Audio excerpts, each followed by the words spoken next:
I got another report from the R&D team. They finished converting Mother Base into a hex plant. MSF's capabilities are up across the board, too. Our combat team's contracts keep increasing. We're seeing action on a daily basis, and we're raking in a ton of GMP.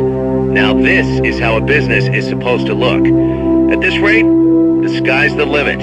We're just getting started, Snake. Keep up the great work. Snake, we fitted Zeke with its own AI pod. We were having trouble adjusting the AI, but Dr. Strangelove was able to get it up and running. Strangelove? Why the surprise, Snake? Whoa, we're an army without borders. We need a deterrent against foreign intervention. That's what Zeke is for. It may even prove necessary to... I'm not against deterrence itself. The problem is when a nation comes to rely on it. All that does is force a burden on its people. The same people that constitute the nation itself. The existence of nations is detrimental to man. That's why I, one without a nation, see potential in MSF. But power is required for you to distance yourself from nations. I will do whatever I can to assist with that. Glad to hear it. And I merely lent Huey a helping hand. I will not give Zeke an AI like hers. I wouldn't expect you to. Snake, we've got a problem.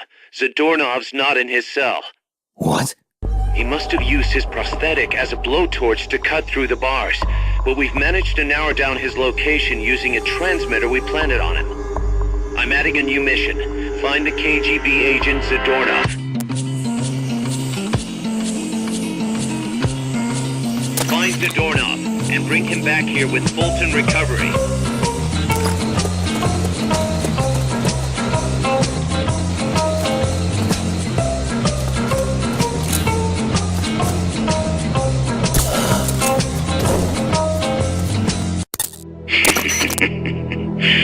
So, you found me. It wasn't hard.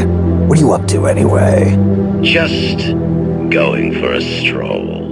Kaz, I've got Zadornov, returning home. Acknowledge, Snake. Package for you, boss. What? Yeah, looks like a cassette tape. Don't worry, it's clean. No trace of explosives or anything. Return address just says Eva. Eva? Someone you know? An old acquaintance. Oh, the plot thickens. Tidings from an old flame? Don't start, Kaz.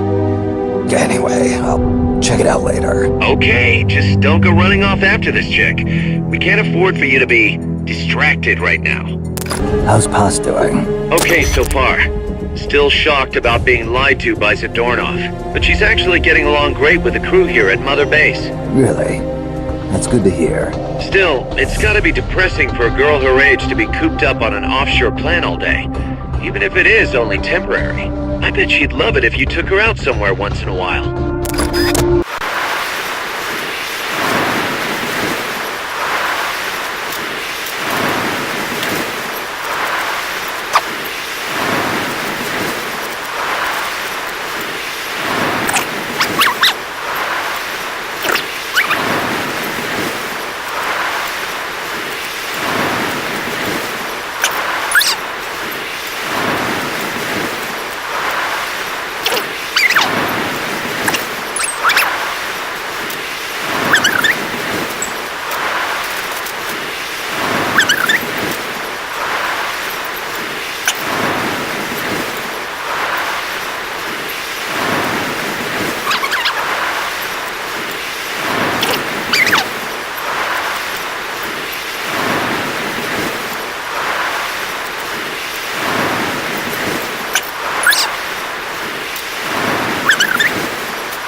Room for one more?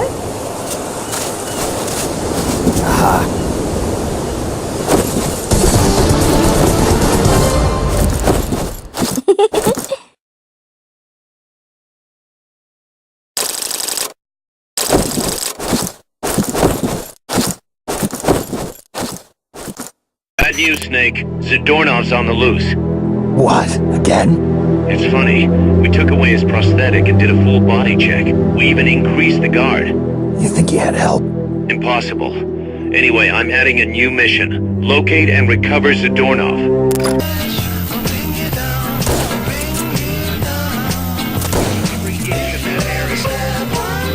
Try using full recovery on him.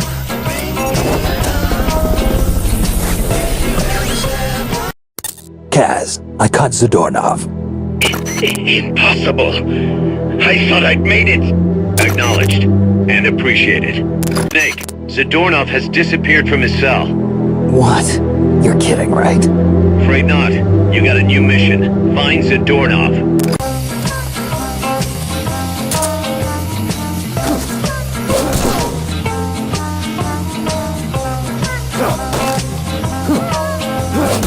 If you ever step on my butt, I'll bring you down, I'll bring you down. If you ever step on my butt, I'll bring you Try using down, full recovery on him. Found our friend, Kaz. Damn it! And I was so close. Great. Good work, Snake. Snake? Don't tell me. Zadornov. Bingo. The guard left his post and the dude was gone when he got back. Sounds like the guard needs a guard. He was off with the girls. Haas invited him to try some of their cooking. He says he loved every second of it. Is that jealousy, Kaz? Anyway, there's a new mission waiting for you. Find Zadornov, Snake. Okay.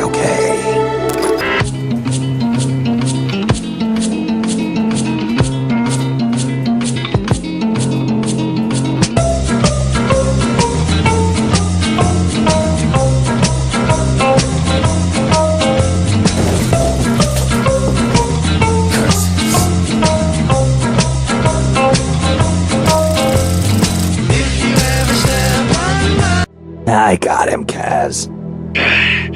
Slipped up again. Acknowledged. Bring him on in. Snake, you're not gonna believe this, but Yeah. Zadornov's missing again. Kaz, are you sure somebody's not, I don't know, letting him out on purpose? You think I have time to assemble a mole hunt? Man, this guy isn't just good, he's so good it's scary. If he's doing this alone, that is. Anyway, he left a trail, so we've got a good idea of where he's probably hiding. You know what the mission is. Find Zadornov, Snake. Find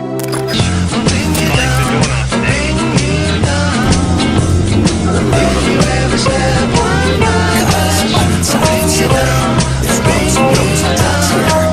Zadornov should be somewhere in that area. Find him.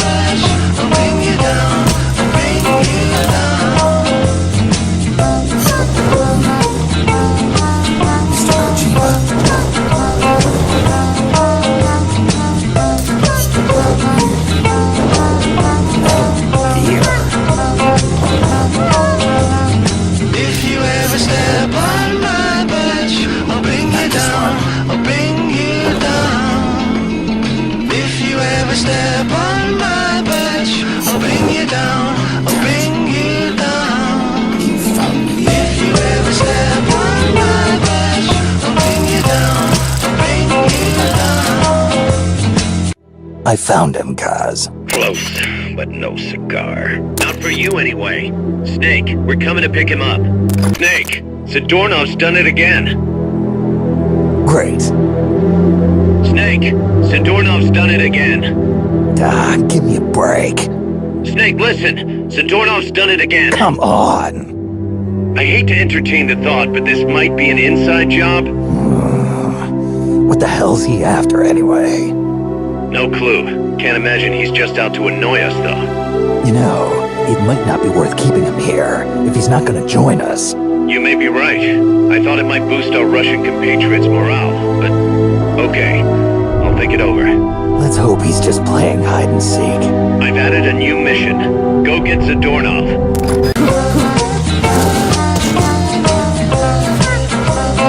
Try using full recovery on him.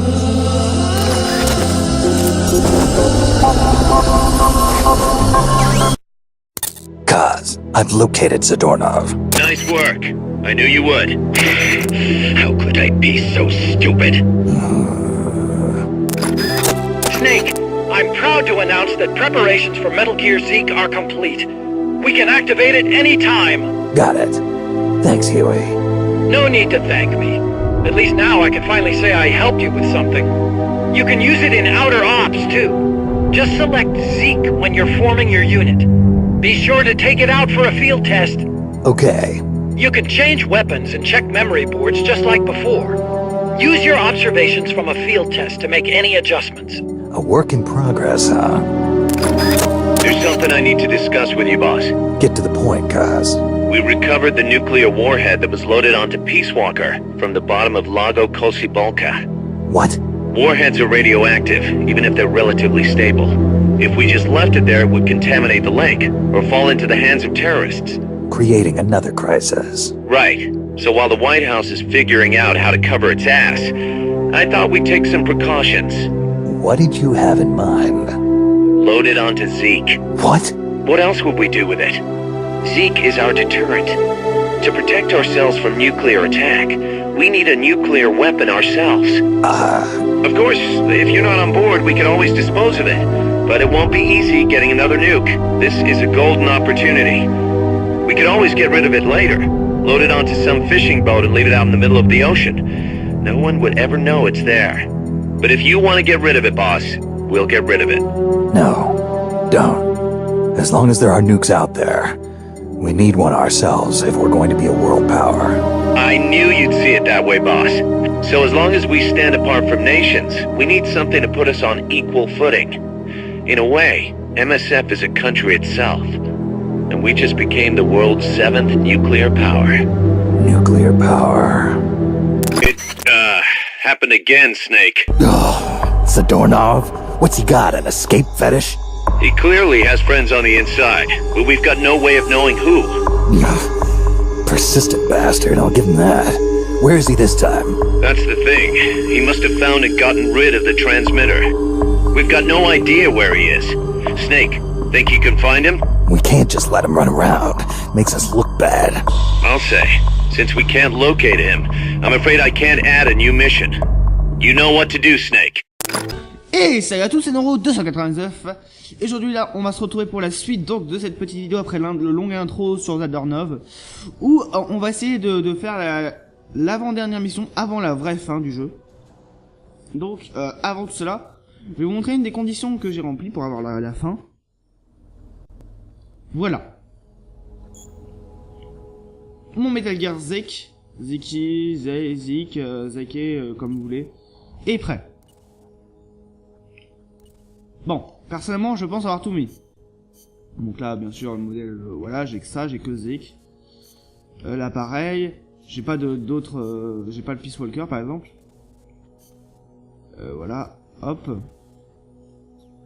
Et pièces options, bah j'ai le jetpack. Radome, je sais pas ce que c'est. Ça j'ai pas le blindage et le railgun qu'on est obligé d'avoir. Donc voilà, vous voyez que j'ai rempli une des conditions. Ensuite, je vais voir si j'ai rempli les autres conditions. Bon, au pire je vous passerai. Donc voilà, j'ai tout fait les Zadornov. Et normalement, je vais voir si j'ai complété la mission secondaire 67. Qui était quoi? Ah! Bon bah je vous la montre. Je l'ai déjà tourné. Donc voilà, vous avez vu la petite vidéo avec Paz. Je savais pas où la caser d'ailleurs. Donc c'est parfait. Putain, attaque du Peace Walker type 2, ça doit être hardcore. Les types 2 c'est hardcore. Bref, donc normalement on est censé commencer ça. Commence target practice. As a special treat, you can practice freely on any of the targets in the shooting range today. Shoot away. When you're done, head over to the exit. Donc normalement, il y aura un truc spécial. On va bien voir comment ça va se procéder. Et puis au pire, je vous mettrai pas dans la vidéo quoi. Ah oui, je voulais montrer un truc. Donc bien évidemment, tout ça, je vous les montrerai que si vous voulez que je vous y montre. Parce que guerre froide, ça peut être intéressant, tout ça, des trucs qui peuvent être intéressants. Là-dedans, bon, la plupart je l'ai demandé. Amanda, à propos d'elle, ça peut être sympa. Chico, à propos de lui, Amour, enfin ça peut être sympa. Way, à propos de lui, Dr. Strange, Peace Walker, ça peut être intéressant. Cécile aussi, ça peut être intéressant. Enfin, je pense que je ferai une vidéo, ouais, même voilà, Stranger. Je ferai une vidéo spéciale où je montrerai, j'écouterai tout ça. Je vais sans doute la faire, c'était au début d'après-midi. Mais là, on va écouter donc des fichiers de données. Ouh, ouais, allez. Donc, on va commencer par celle-là. Il y a beaucoup de trucs. Je commence, allez. I am about to leave for Costa Rica, a place completely unfamiliar to me, and on a top-secret mission for the CIA, no less. No guarantees I'll come back alive. Might even get rubbed out by the CIA itself. So I'm leaving behind this record. For her sake. For the boss's honor. Ever since I was a child, I've loved to look up at the night sky. I'd go outside after sunset and drink in the cold air. The moon, Venus, so many stars floating on the edge of infinity. In Manchester, it wasn't very often you saw the night sky in all its star-studded glory, but it was enough to stir a deep longing inside me. Even as others cowered beneath Nazi air raids, I was out there, watching the skies, dreaming of one day reaching the heavens. There were, of course, more practical concerns. My skin was incredibly sensitive. Even the slightest bit of sun would turn it an angry shade of red. Playing outside during the day was completely out of the question. Naturally, I hardly ever had a chance to play with other children my age. But I never felt lonely for it. Their way of thinking was irrational, making them simple, easy to predict. The boys would talk of tanks and aeroplanes and creepy, crawly bugs. The girls of pretty dresses, glass beads, and tea and cakes. Of boys they liked. I never had much to say on such matters. The curious thing is, adults really aren't all that different. They're simple, capricious, especially men. As they get older, their heads fill with thoughts of women, and more women. Thankfully, I always did have a head for mathematics. When I was about 10, I'd visit Dr. Turing, who lived nearby. We'd sit and discuss mathematical logic. The lights were always on at his house, even in the dead of night. Theoretically, he'd say, there's no algorithm that a computing machine couldn't reproduce. Dr. Turing wasn't foolish like other men. Although I didn't find out why until later, after he died. The time will come, he'd say, when computers will be able to think for themselves. That idea rocked me to my core. My aptitude for mathematics brought me closer to the stars. I breezed through school, then went to America for university. While I was studying at Caltech, NASA was established. I signed up in a heartbeat. I was a pretty good computer engineer at the time, and NASA needed skills like mine. The work was enjoyable. Even though I'd given up on going into space myself, it was a pleasure just being a part of it all. I was assigned to Project Mercury, America's effort to compete with the Soviets in manned spaceflight. 7 men were chosen as pilot candidates for the program, becoming heroes overnight. People called them the Mercury 7. The project made good progress, more or less. We had all the funds and materials we needed. After countless hours of analysis, we even had plans for something on par with Sputnik. We thought it'd only be a matter of time before we caught up with the Russians. They'd sent a dog into orbit and brought it back safely to Earth. But NASA top brass dismissed that success as a fluke. The Americans recovered their re-entry capsules at sea, but the only ocean bordering the Soviet Union is the Arctic, so their re-entry capsules had to make impact on land. A dog was one thing, but human spaceflight would still take some time, or so we thought. At the end of January 1961, we successfully put a chimpanzee named Ham into orbit. He returned to Earth as healthy as ever. NASA was giddy with success. It was then that a new woman showed up for duty. She was a backup pilot and advisor. She was beautiful, with blonde hair, strong mouth, and a steely gaze. But there was something else in those eyes, a twinkle of something warmer, of affection. It was the boss. She took one look at us in our revelry and murmured, "Savor this joy today, because tomorrow you'll have to face the truth." And she was right. The next day, our project schedule was accelerated. We'd received new information that the Soviets were mere months away from putting a man into space. The brass had misjudged the Russians. We couldn't afford to allow the shock of another Sputnik. Somehow, we had to get a man into space before the Russians did. It was an utterly impossible task. We'd only just put our first chimp up. With a human on board, failure was not an option, especially if it were one of the Mercury 7 Golden Boys. And on top of that, the brass wanted to put a window in the spacecraft. The pilot wouldn't be a test animal this time, they said. And when this hero came back alive and well, they wanted him to describe what he'd seen. It was madness. Adding a window to our existing spacecraft would leave it unable to handle the stress. Not to mention the problem of shielding the occupant from cosmic rays. But the boss rose to the task, and splendidly. She claimed to be a layman when it came to space, but caught on keenly to new ideas and concepts. She was demanding, of herself and of others. She seemed rather cold-hearted at times, but I was smitten. She was beautiful, yes, but more than that, she was wise. Her mind was thoroughly rational, and yet no matter how I tried, I could never predict her actions. It was easy for me to assume that her judgments were drawn from an enormous base of knowledge. Quite simply, her life experiences were more diverse, more intense than anyone else's. To me, they seemed boundless in their breadth. In her, I saw a reflection of the night sky. Perhaps because I too was a woman, she and I became close. I couldn't go out in the sun, but she lit up my life. Her light was soft, like that of the moon.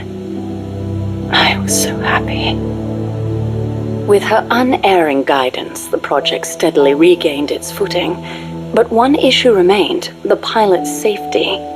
When the day came to choose a pilot, the Mercury 7 just quietly walked out.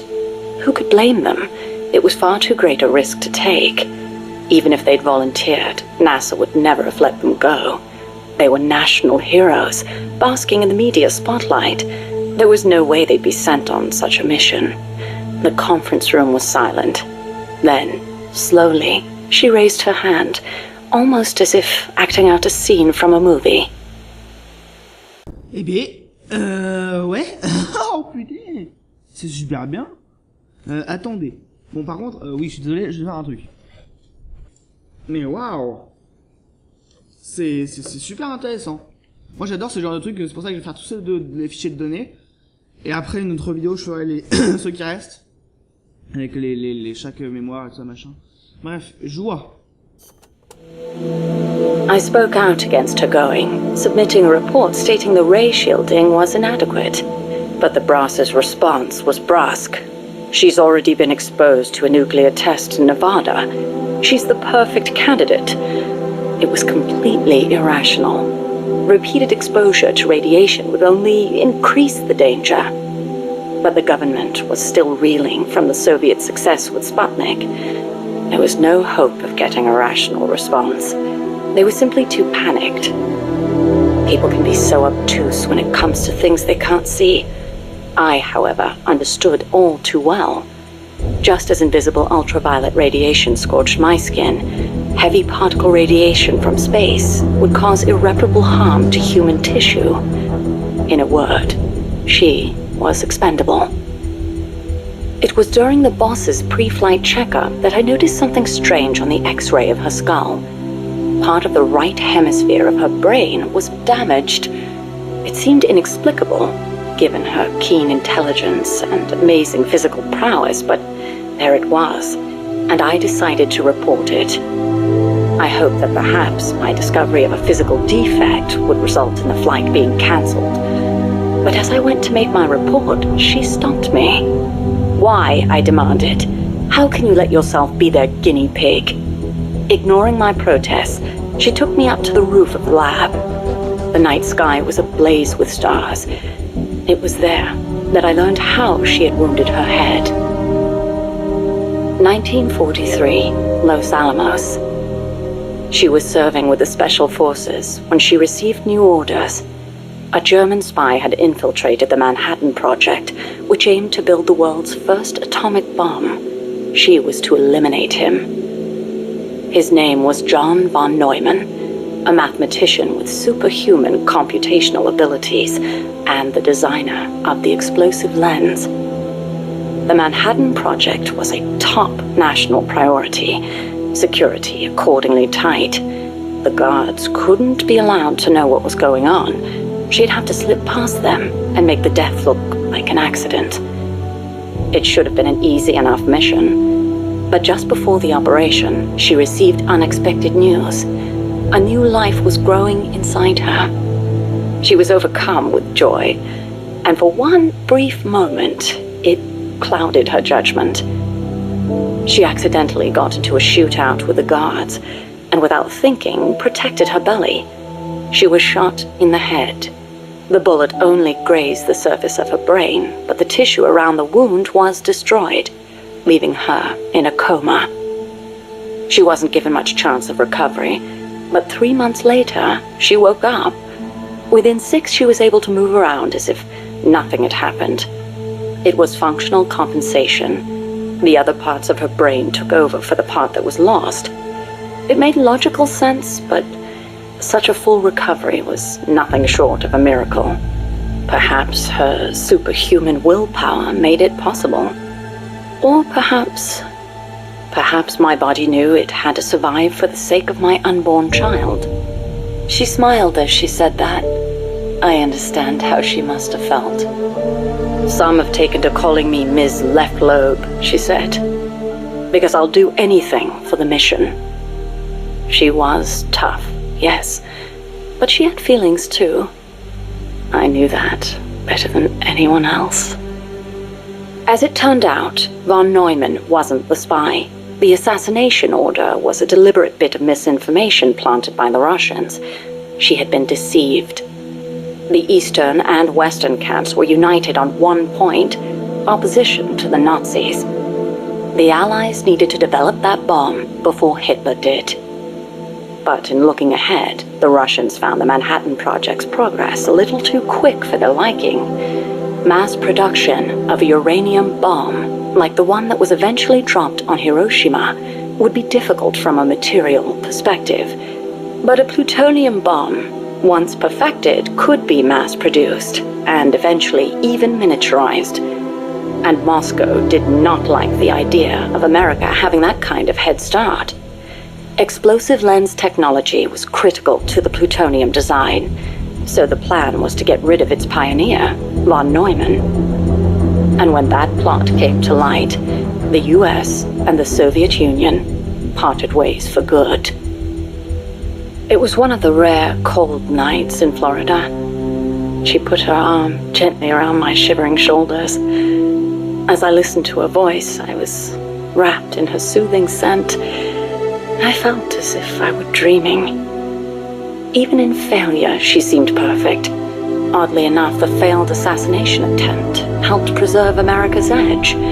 A true super genius, von Neumann went on to make his mark in numerous fields outside of the Manhattan Project. Economic game theory, stored program computing.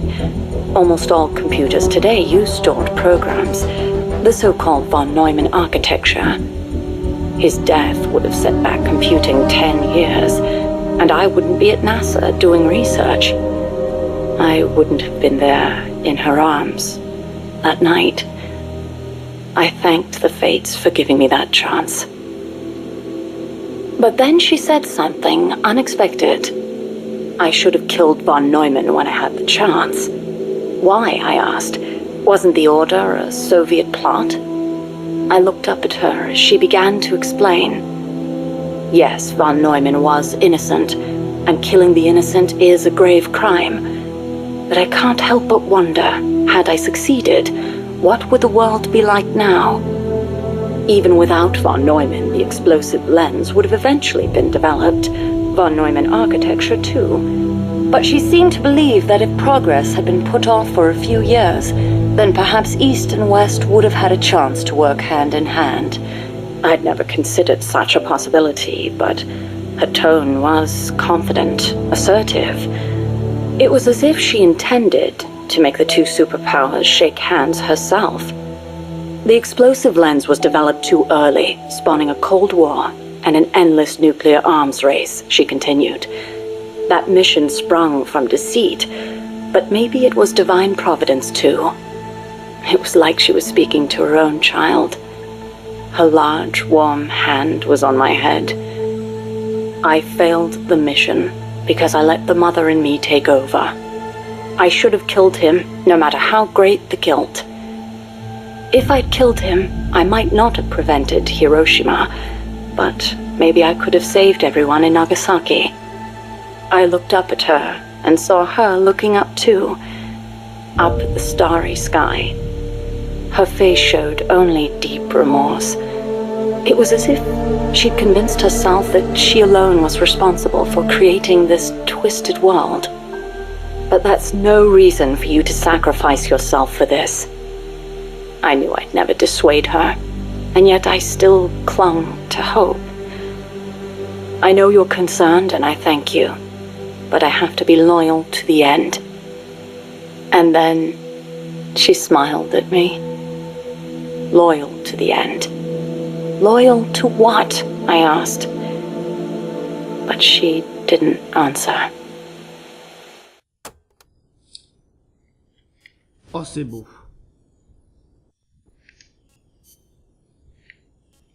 C'est beau, c'est beau. Bon.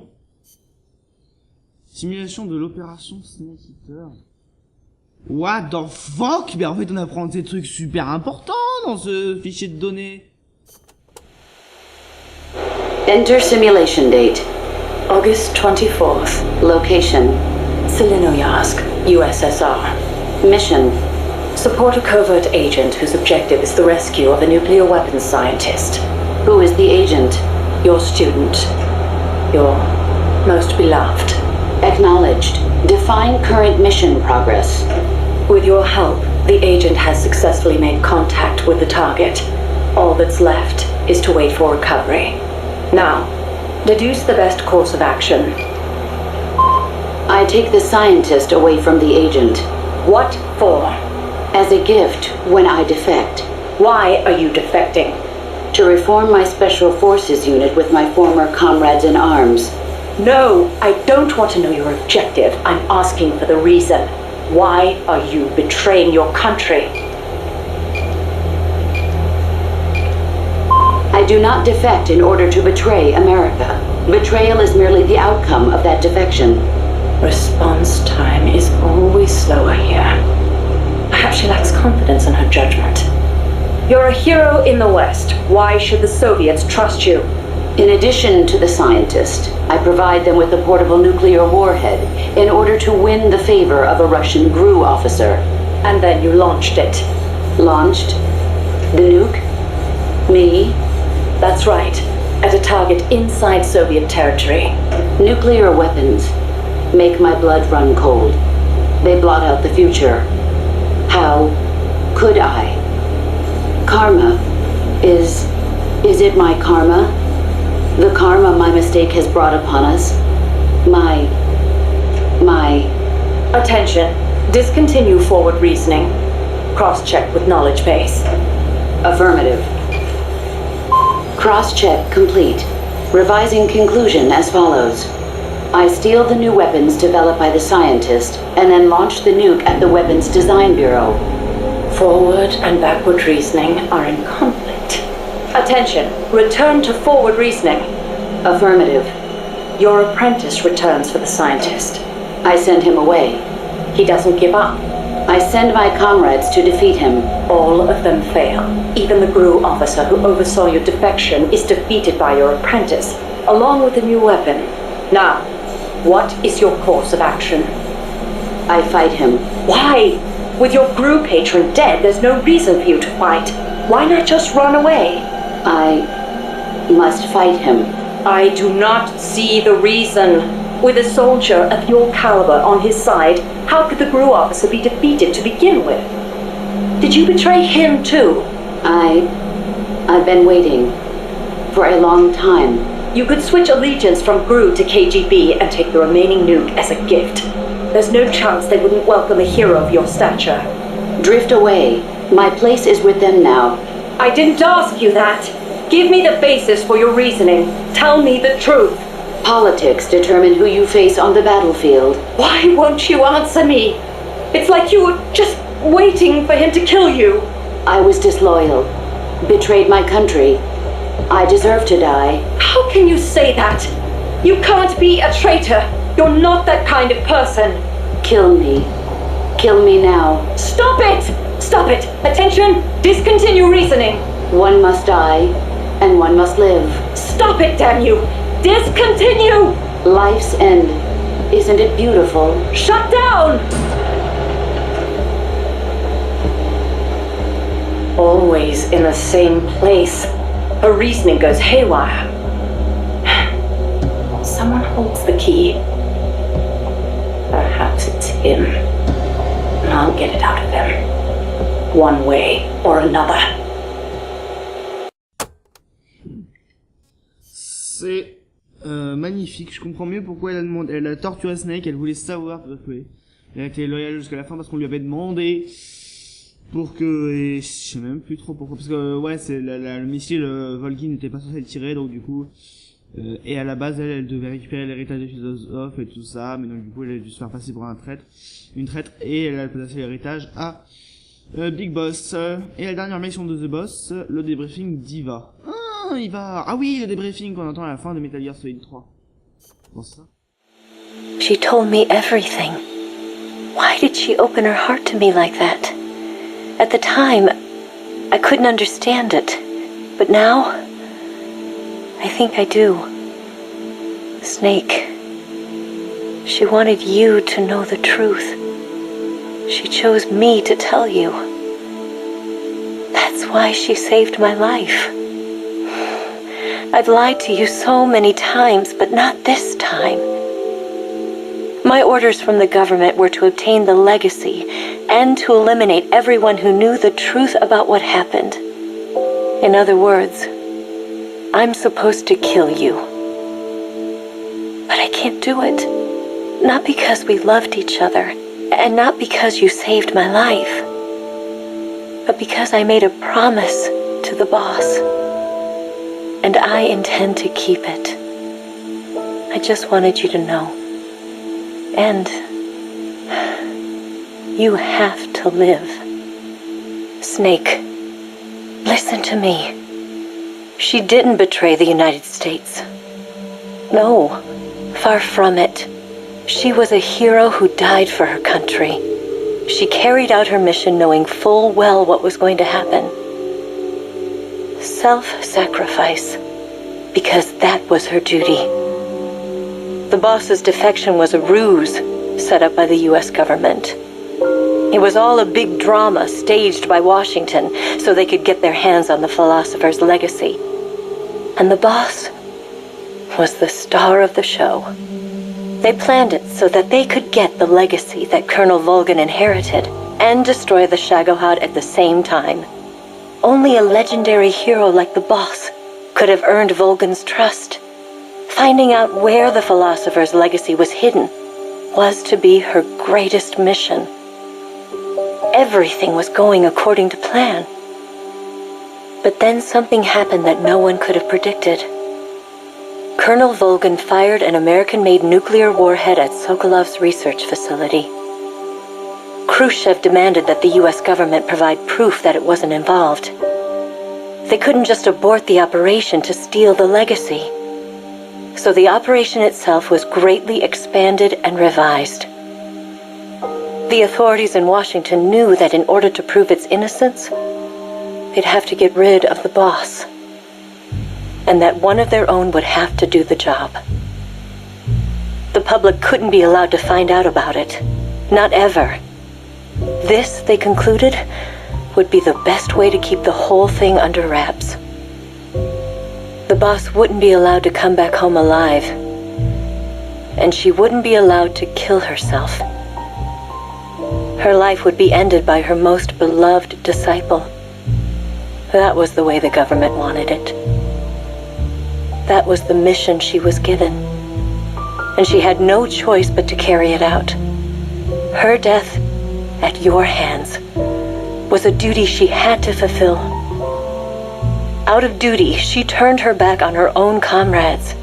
A lesser woman would have been crushed by such a burden. The taint of disgrace will follow her to her grave. Future generations will revile her. In America, as a despicable traitor with no sense of honor. And in Russia, as a monster who unleashed a nuclear catastrophe. She will go down in official history as a war criminal. And no one will ever understand her. That was her final mission. And like a true soldier, she saw it through to the end. But I think she wanted you, of all people, to know the truth. She wanted to live on in your memory, not as a soldier, but as a woman. But she was forbidden to tell you herself. And that's why she told me. Snake, history will never know what she did. No one will ever learn the truth. Her story, her debriefing, will endure only in your heart. Everything she did for her country. She sacrificed her life and her honor for her native land. She was a real hero. She was a true patriot.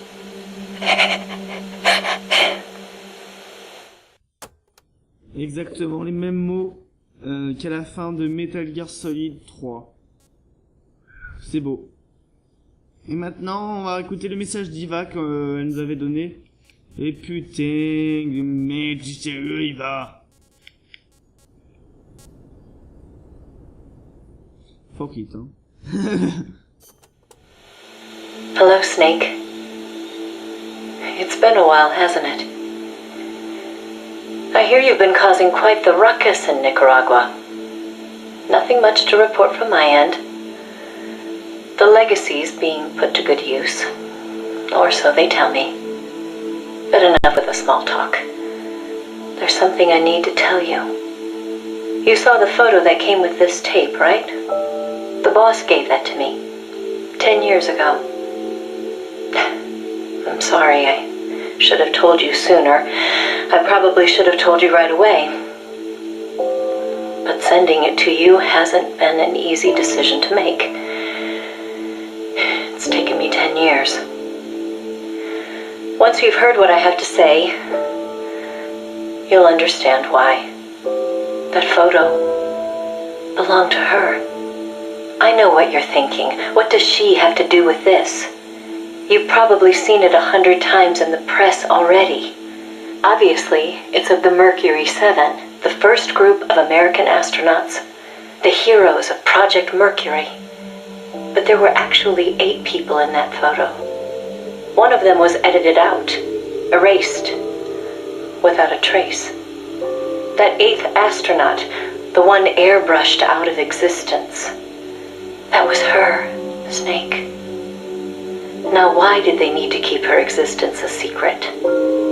What were they trying to hide? The answer goes back even further. 17 years ago. It was the height of the Cold War. The Eastern and Western blocs were racing to develop space technology to match their nuclear arsenals.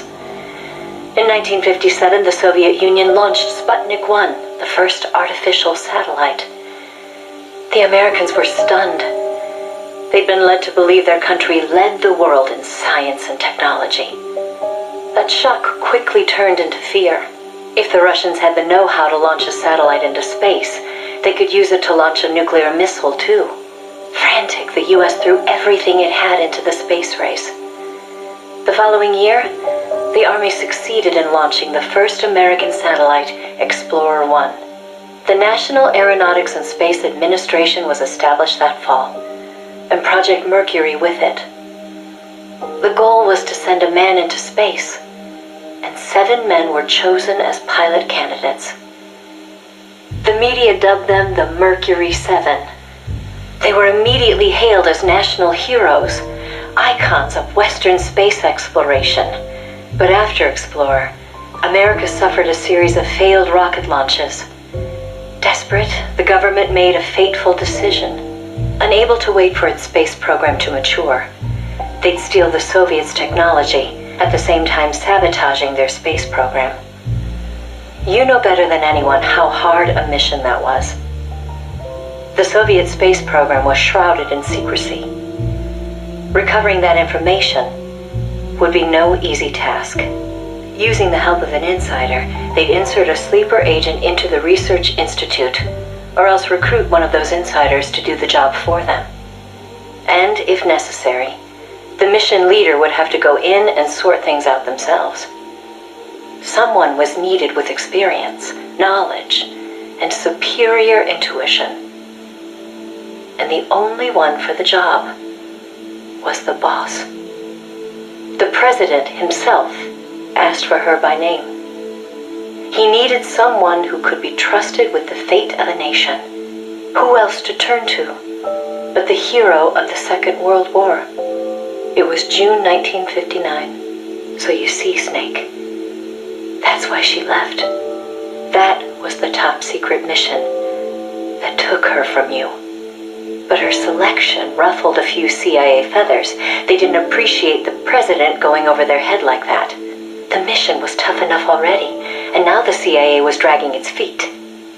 She couldn't get anything out of them. No manpower, no information. Left to her own devices, the boss made a decision she knew would come back to haunt her. She decided to tap into the Philosopher's Network. And that's when the wheels of fate began to turn.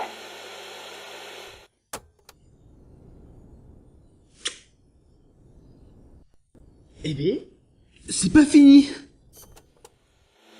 The Philosophers were a secret society of power brokers formed in a pact between the US, Russia, and China in the early 20th century. Of course, by that time, the American and Soviet branches had already parted ways. But there were those among the remaining Russian philosophers not entirely happy with the one-party communist state. The boss reached out to them. She arranged clandestine meetings in Berlin, hoping to find a way into OKB-1, the Soviets' premier design bureau. She worked tirelessly to win their sympathy, in some instances using huge sums of cash, in others by helping them over the Berlin Wall. It was a dangerous game to be playing. The Philosophers had everything on her, and not just information either. She'd given birth to a child on the battlefield, only to have them immediately snatch it away. I know she told you that story. If that child was in the hands of the Soviet philosophers, she'd be putting more than just herself in danger. But she did what she had to do. At the time, the Soviet Union was believed to have an arsenal of missiles far greater than that of the United States. If that proved to be the case, Moscow would be free from the yoke of nuclear deterrence, raising the possibility that the Soviets might actually launch nukes if they felt it necessary. As you know, the so-called missile gap turned out to be a Soviet bluff. Moscow had gone to incredible lengths to perpetuate the lie. In fact, the whole space race was really just a part of an elaborate ruse. only we didn't know that at the time. She used to joke that even she swallowed the whole missile gap story, hook, line, and sinker. She put her life on the line, for the sake of her country, to prevent nuclear war. And it was because of her sacrificial efforts that America succeeded in placing a sleeper agent inside OKB-1. NASA began to receive huge volumes of technical data from the Soviet program. By the end of 1959, they'd succeeded in sending a chimpanzee named Sam on a ballistic rocket flight. The rocket never left the atmosphere. But all the same, it was a huge success for NASA, restoring confidence in its technology. Then, just when the operation was starting to produce results, the CIA came calling. "You're a war hero," they said. "No need for you to dirty your hands with this sort of black ops. We'll take it from here." In effect, they wanted to reap the rewards for themselves. But the boss didn't object. "My part is over," she said. "I don't care what you do with the data now." It seemed as if NASA was making great strides toward manned spaceflight while the Russians lagged behind. They even got a report from their mole at OKB-1. "The safe return of Sam has sent our scientists into a panic," he said. Soon afterward, the Soviet Union sent an animal of its own into space on Sputnik 2, the dog Kudryavka, better known to the world as Laika. But Laika was fated never to return to Earth. The U.S. can recover its spacecraft from the ocean upon re-entry. But the Soviet Union only borders the frozen Arctic. They had to bring their spacecraft down on land. How could they soften the impact enough to bring a living creature back safely? The agent reported that the Soviets hadn't yet found a solution to that problem. The plot to sabotage the Soviet space program seemed to be working, too. First, they tampered with Sputnik 4's re-entry. Then, 2 months later, one of their rockets exploded on the launch pad. They did manage to send 2 dogs into orbit aboard Sputnik 5 and return them safely to Earth. But the agent dismissed it as a fluke. Dogs, sure, but humans? They didn't have the technology. Everybody believed it. Everybody was complacent. Everybody. Except the boss. There was something about the Sputnik 5 schematics they were getting that didn't seem right. Some kind of ejection device on the capsule that didn't quite belong. She couldn't figure out the reason why it was there. What was it supposed to eject? NASA shrugged off her concerns. They figured it was probably meant to eject the flight recorder in case of an accident. The boss pleaded with them to investigate, but the CIA wasn't having it. They probably thought she was trying to reclaim some of the glory for herself. The boss wouldn't give up. She decided to head to the Soviet Union herself, alone, without any backing from the CIA. By the beginning of the next year, 1961, she'd succeeded in infiltrating OKB-1. That's when she saw the truth, for the first time. Drama. Bon, après il se répète un peu, c'est un peu chiant, mais bon, je vous les fais tous écouter. Après, inquiétez pas, après cela, on commence la mission. Qui sera, en fait, sera court, il y aura beaucoup de discussions, hein, et de montage. The sleeper that she'd worked so hard to place was a double agent. He'd been turned by the Soviets and was feeding the Americans lies. But what shocked the boss even more was why. The CIA's access agent had been taking a large cut of the sleeper's pay. The sleeper felt what little he was left with wasn't worth the risk. When he got a better offer from Moscow, he took it. At some point, the Americans' intelligence operation had become an open book to the Soviets. And contrary to what the sleeper had been reporting, the Soviets' manned spaceflight technology was quite advanced. It wasn't until she infiltrated OKB-1 herself that the boss learned the truth about Sputnik 5. After the spacecraft re-entered the atmosphere, it ejected the pilot, seat and all, at an altitude of 7,000 meters. It was the Soviet solution to the problem of land recovery. The mystery device attached to Sputnik 5 was for that purpose. The pilot would parachute down from that high altitude wearing a bulky spacesuit. Crazy, I know. The Soviets knew exactly how dangerous it was, of course. So much so that they gave Yuri Gagarin, the first man in space, a special 2-rank promotion before re-entry. Only Moscow could come up with this kind of plan. With total state control over information, they could easily pretend it never happened in the event of a failure. The boss passed the info on to NASA. It was their worst nightmare. The glory of mankind's first spaceflight was about to be stolen from them by the Soviet Union. It was Sputnik all over again. And the CIA was caught no less off guard. Their ineptitude had caused the fiasco in the first place. The Soviets' deception was brilliant. They'd woven a masterful tapestry of truth and fiction to convince the Americans their intelligence operations were proceeding as planned. No one but the boss could have seen through it. It was obvious the Soviets had some gifted minds working on their side. But that certainly didn't excuse the CIA's massive failure. The CIA wasn't done, though, and devised an ingenious plan to avoid taking responsibility.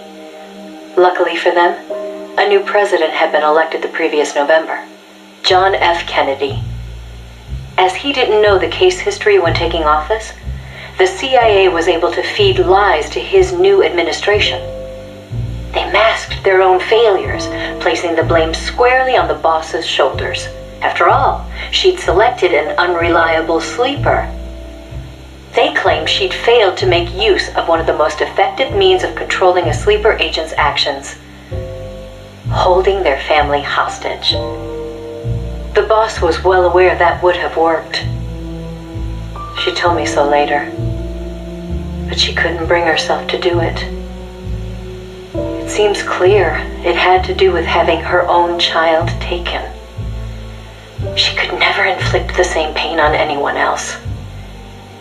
The CIA used that against her. In his election campaign, Kennedy had vowed to close the missile gap with Moscow. If America lost the space race, that promise would be worthless. The fact that the president had no links to the philosophers only made things worse. He was completely unaware of the secret networks she'd used to complete her mission. In his eyes, she was no better than a traitor. The fate that awaited her was cruel beyond belief.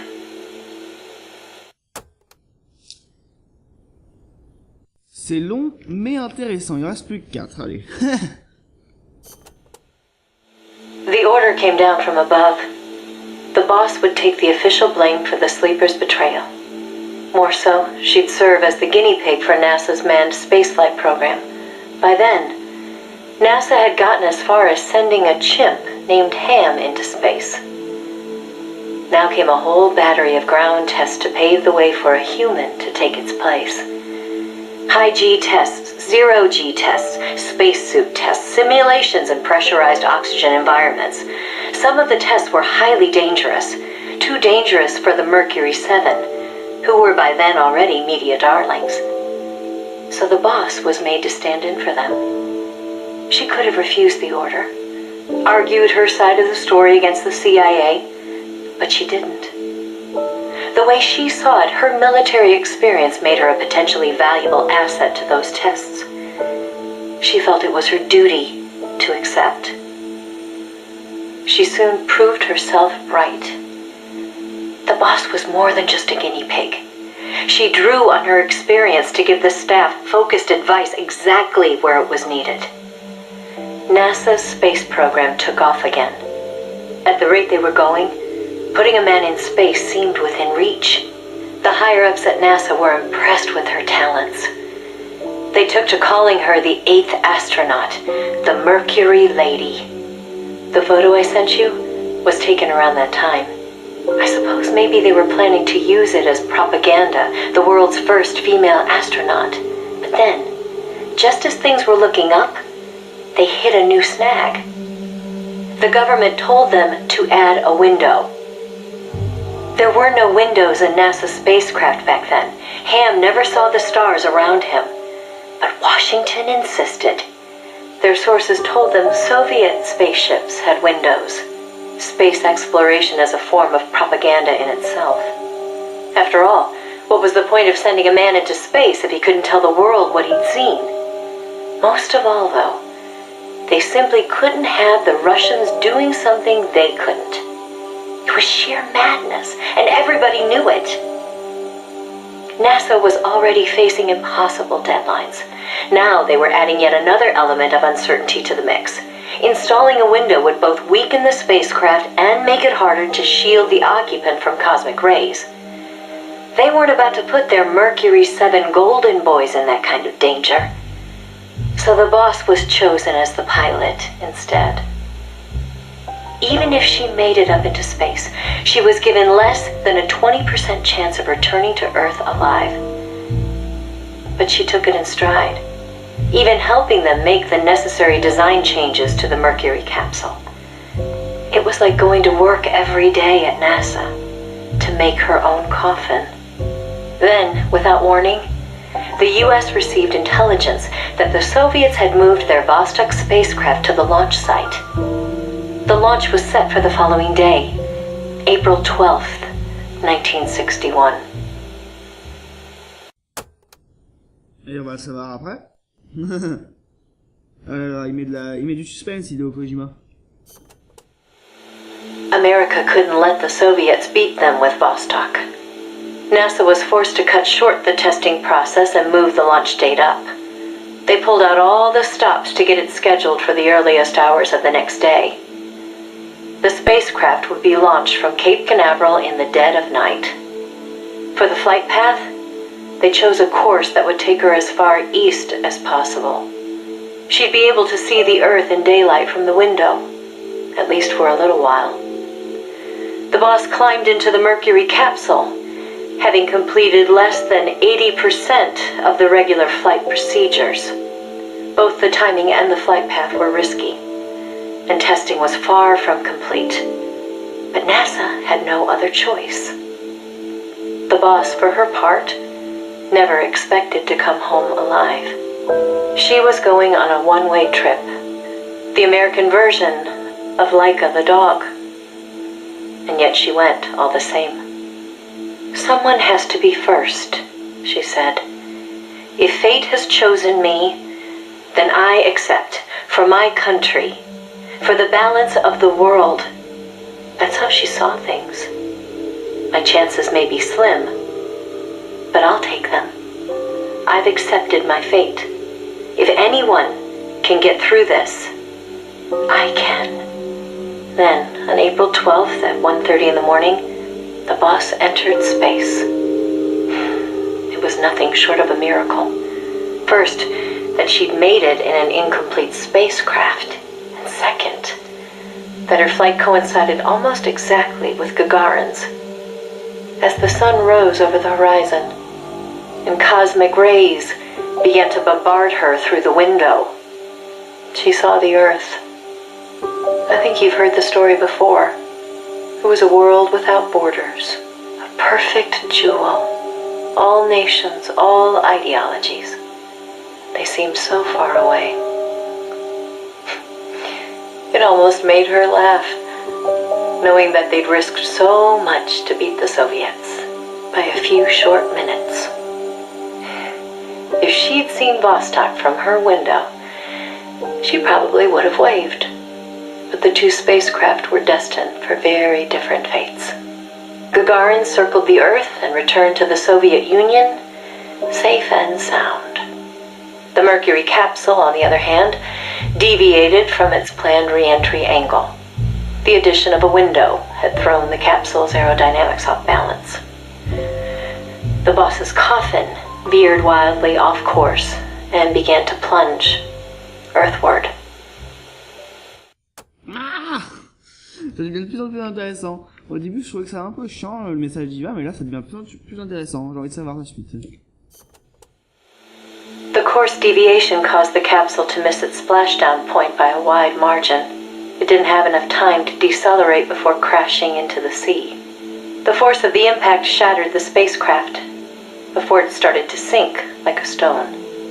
The boss used the last of her strength to escape to the surface. Her body was covered in bruises and scorched by radiation. It was a miracle she was still alive. She slipped into a coma and didn't regain consciousness for 6 months. To some, what was worst of all was that she had lost the space race to Gagarin by only a few minutes. That aside, it should have been a proud day for America. Its first manned spaceflight. Sadly, her accomplishment was kept out of the history books. An attempt to save face by Washington. In contrast to Gagarin's orbital flight, America had only managed a ballistic trajectory. Her flight time was much shorter, too. And most importantly, the Soviets had brought back both spacecraft and pilot safely. NASA couldn't even conjure up a half-hearted tale of heroic survival. The coup de grace, though, was the Soviet propaganda campaign that kicked into gear after the flight. The Earth was blue. Those were the words of Gagarin on his return, and the whole world was listening. In the blink of an eye, Gagarin was an international celebrity, earning accolades from every corner. It was a PR coup for the Soviet Union. Meanwhile, Washington could only grit its teeth in silence. They decided there was no value in making the boss's flight public, that it would only make matters worse. So they buried it instead, labeling it a dark mission. NASA and the CIA did everything in their power to erase all traces of the boss from Project Mercury. The result was the photo you see before you. Not a bad job, huh? Not only did they expunge her flight from the records, they denied that she ever existed. And that wasn't the end of it. As an alibi, the military claimed she'd taken part in the CIA's botched Bay of Pigs plot to take back Cuba. And when the boss was finally well enough to return to service, they wouldn't take her back. She was forced to go underground. In the public eye, the boss was still a hero of World War II. In reality, though, she was anything but that. She was a non-person, fit only for the blackest of black ops. In effect, she may as well have been dead. Gagarin went on a worldwide tour in front of millions of adoring fans. The boss, meanwhile, was a walking secret, unable to breathe a word about her experience. The authorities in Washington had this to say: "Why are you still here? If only you'd had the decency to give us a nice quote like Gagarin and then die an honorable death, you'd have gone down as a hero." 3 weeks later, on May 5th, Alan Shepard, one of the Mercury 7, made his own ballistic flight. They sure didn't try to cover up his achievement. Of course, he owed his success to the lessons learned from the boss's tragedy. Before sending Gagarin up into space, the Soviets had used a mannequin called Ivan Ivanovich to test the landing procedure, which would make the boss America's version of a crash test dummy. But she didn't care. "I'm happy to be the dummy," she said, "if it'll help the project succeed. Nothing would give me greater satisfaction." And that still wasn't the end of it. The boss had worked through the anti-Moscow faction of the Soviet Union's philosophers to place the sleeper agent, and at some point, the Soviets found out about it. Yet the Americans remained oblivious to the end. Even the philosopher network the boss plugged into never tipped them off to the double cross. That could only mean one of two things. Either the pro-Moscow philosophers had intervened, or the anti-Moscow philosophers had been turned. Either way, it was a situation their American counterparts couldn't stand. To preserve the philosopher's good name and to repay her debt, so to speak. The boss once again made her way into the Soviet Union. There, she found herself face to face with the Soviets' own agent. Et la dernière session, la session numéro 7, où on va tout apprendre de la vie de The Boss. And who should she find awaiting her return to Russia? The one who'd turned her sleeper against her.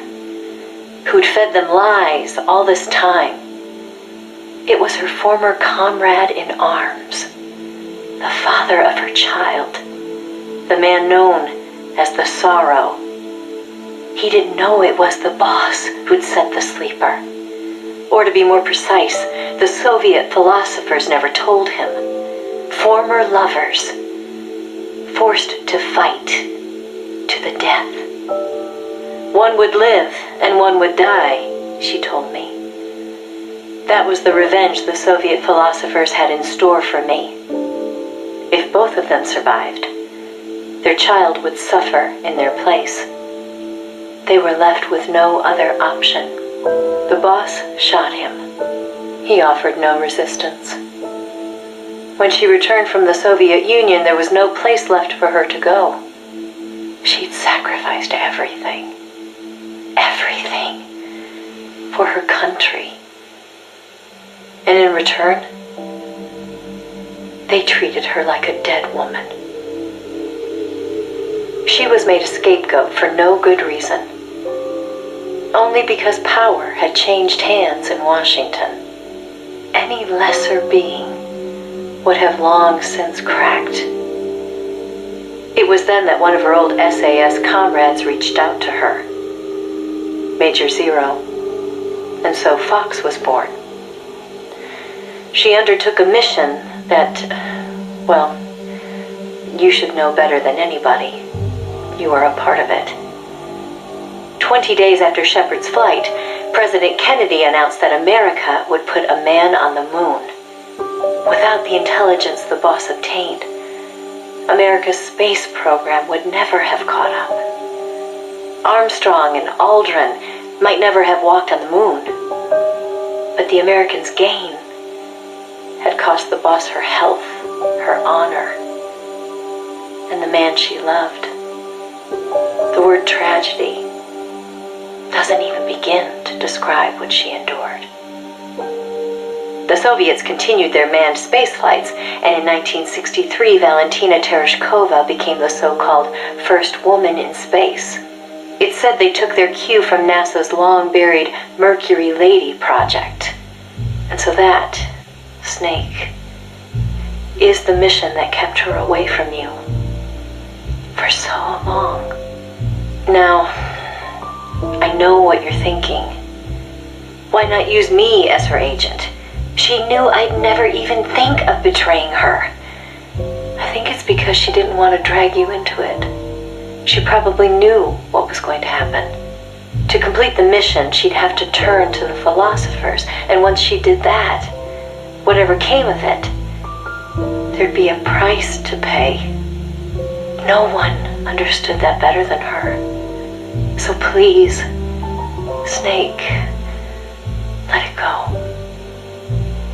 When she gave me the photo, she left me to decide whether or not to pass it along to you. I know she was torn about it, just as I was. She knew you'd probably blame yourself. Why did she hold on to it for so long? That, I can't say.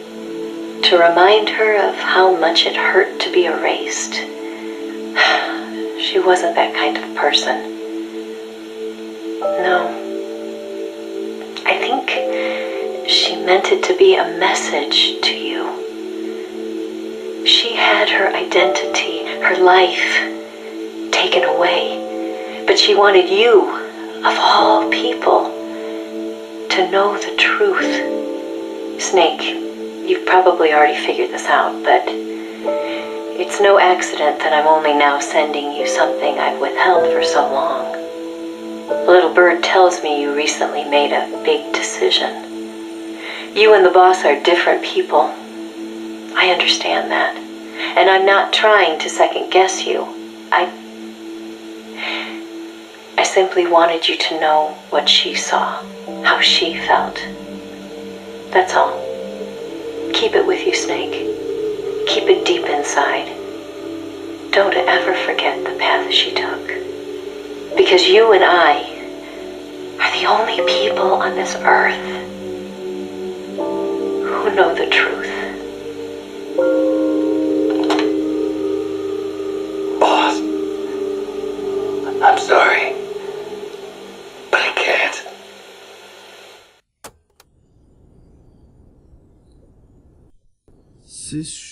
C'est horrible, putain. Oh là là. Il peut pas accepter, putain, tout ce qu'elle a fait. Elle s'est sacrifiée pour tout, mais... Putain. C'est vraiment sacrifié, quoi. Bon, allez. On va voir si ça se lance ou pas la mission, puis sinon je ferai 2-3 trucs, puis après je lancerai la mission. Mais waouh, c'est triste, putain. Enfin. Ah, je suis content. Welcome to the shooting range. Just the place for a little target practice, huh? When you're done, head over to the exit. Voilà. Le petit rire. Le petit rire diabolique de ce foutu Zadornov. Il est là. Je l'ai vu. Attention. Préparez-vous à la fin de Peace Walker. Et de Zadornov surtout. Big Boss!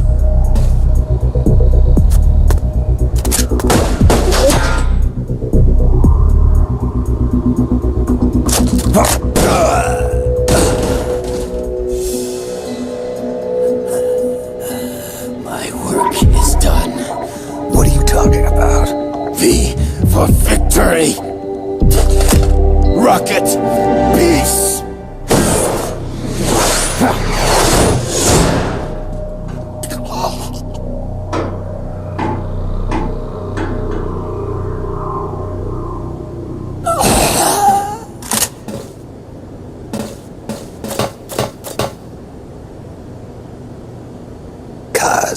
I found Zadornov. I had to kill him. Huh. So much for our fugitive. Something's not right here. I'm thinking he had a friend. Someone inside MSF. Huh? What's going on? It's Zeke. It's moving. What? There's somebody inside. I can see them. Snake, get up here. Pronto!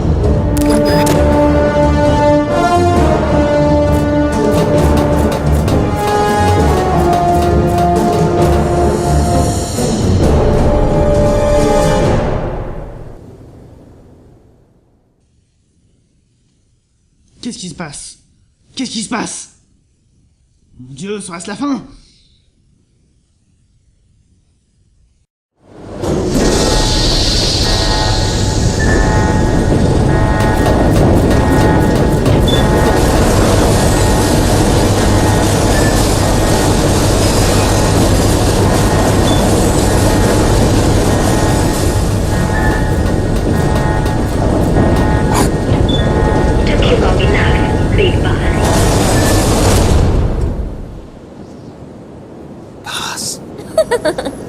Get down from there before you hurt somebody. Maybe I want to hurt somebody.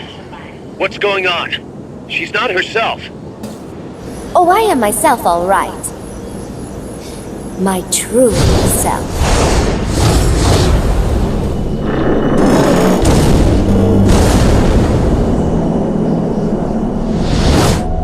Kaz, shut that thing down. I can't! The controls aren't responding! Then how's it moving? I made some modifications. This machine was meant to have a human pilot. Modifications? Paz, what are you... Never thought I'd be into machines, huh? Then Zadornov's escape was a diversion. Paz, what are you doing? I'm taking it back. Taking it back? Where? To our leaders. To Cypher. Cypher? This weapon is Cypher's creation. Paz, Get down from there! Do not call me that. I am Pacifica Ocean.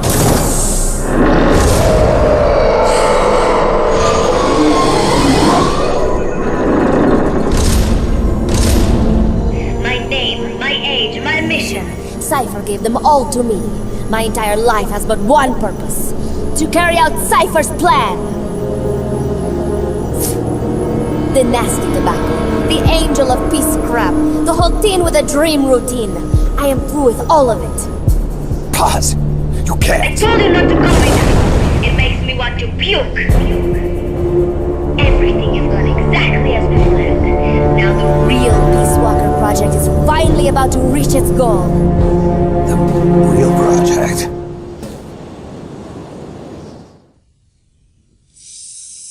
Cypher!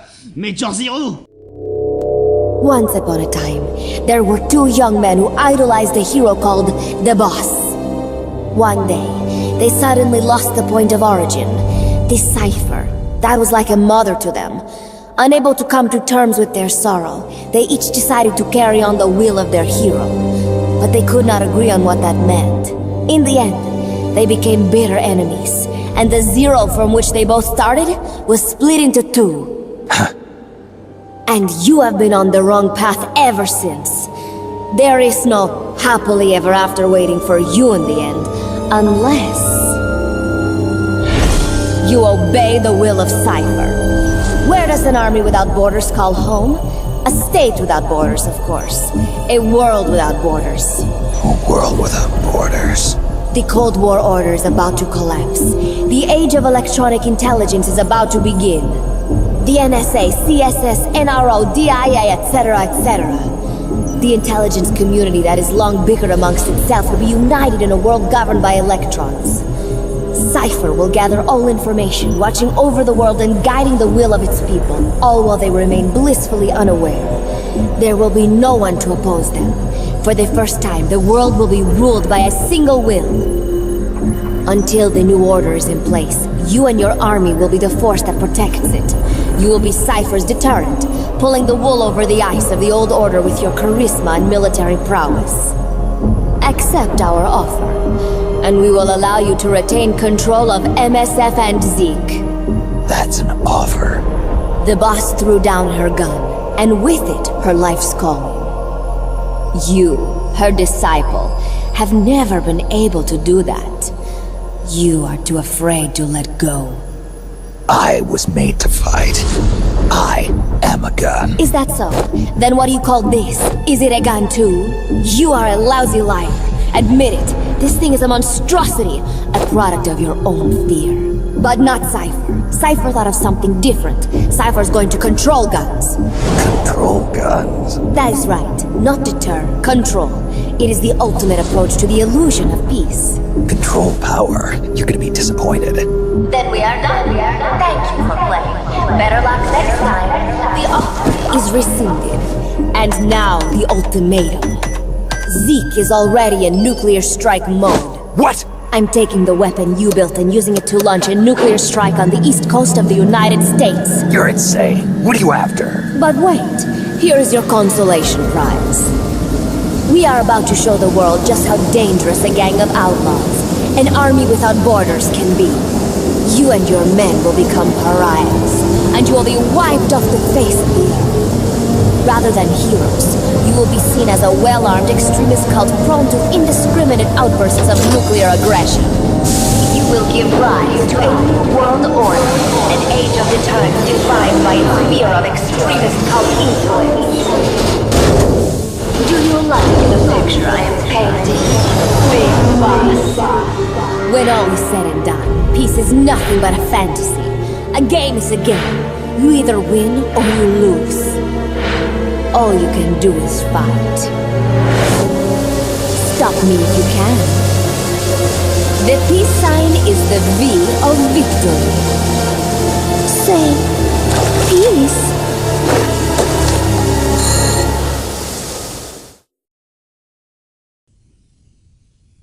Quelqu'un peut m'expliquer pourquoi elle est sous l'eau? Enfin, il y a de l'eau. Pourquoi il y a de l'eau? What the fuck?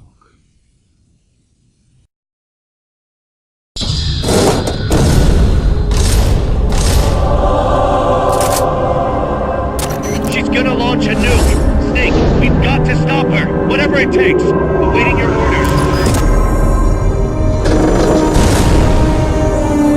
Stop me if you can. À suivre dans la prochaine mission. Comme de par hasard. Et ce sera la fin, la prochaine mission, ce sera la fin, à part si vous voulez que je vous fasse écouter des petits enregistrements.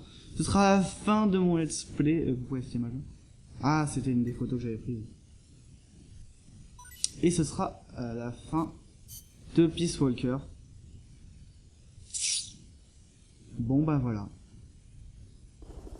La prochaine vidéo, ce sera la fin. Donc j'espère que cette vidéo longue qui a mis énormément de temps à être montée, à être fait, tout ça, tourner ça, vous aura plu. Même la musique que j'aurais sortie, là, la musique de The Dawn of, je pense que je l'aurai faite.